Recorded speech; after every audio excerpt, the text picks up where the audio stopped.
ক্ষমা চাওয়ায় খুলে দেওয়া হচ্ছে ফেসবুক, পলক। ডাক, টেলিযোগাযোগ ও তথ্যপ্রযুক্তি প্রতিমন্ত্রী জুনাইদ আহমেদ পলক জানিয়েছেন, কর্তৃপক্ষ ক্ষমা চাওয়ায় ফেসবুক খুলে দেওয়া হচ্ছে, আগামীতে সতর্ক থাকার পরামর্শ দেওয়া হয়েছে। বুধবার ৩১ জুলাই সকালে রাজধানীর আগারগাঁওয়ের বিটিআরসি ভবনে তিনি একথা বলেন। তথ্যপ্রযুক্তি প্রতিমন্ত্রী বলেন, আগামী দিনে আরও দায়িত্বশীল থাকার প্রতিশ্রুতি দিয়েছে ফেসবুক। বাংলাদেশে যে ফ্যাক্ট চেকিং প্রতিষ্ঠান ফেসবুকের হয়ে কাজ করছে, তারা স্বাধীনতা বিরোধীদের দ্বারা প্রভাবিত, সে জন্য ফেসবুক বৈষম্যমূলক আচরণ করছে।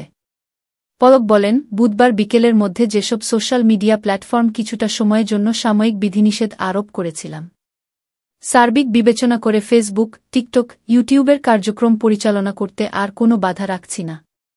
আমরা নির্দেশনা দিয়ে দিয়েছি, আশা করছি আজকের মধ্যে সবগুলো চালু হয়ে যাবে। বুধবার সকালে ভার্চুয়ালি বিটিআরসিতে এ বৈঠক শুরু হয়। এতে উপস্থিত ছিলেন ডাক, টেলিযোগাযোগ ও তথ্যপ্রযুক্তি প্রতিমন্ত্রী জুনাইদ আহমেদ পলক, বিটিআরসির চেয়ারম্যান প্রকৌশলী মহিউদ্দিন আহমেদ সহ সংস্থার ঊর্ধ্বতন কর্মকর্তারা। তবে মেটার প্রতিনিধি হিসেবে কারা বৈঠকে অংশ নিয়েছেন তা এখনও জানা যায়নি।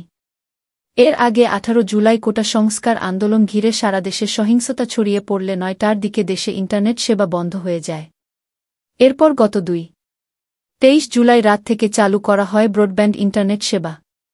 তবে ব্রডব্যান্ড ইন্টারনেট চালু হলেও চালু হয়নি ফেসবুক, ইনস্টাগ্রাম, হোয়াটসঅ্যাপ এবং টিকটক। এরপর এসব যোগাযোগ মাধ্যমকে তলব করে বাংলাদেশ টেলিযোগাযোগ নিয়ন্ত্রণ কমিশন।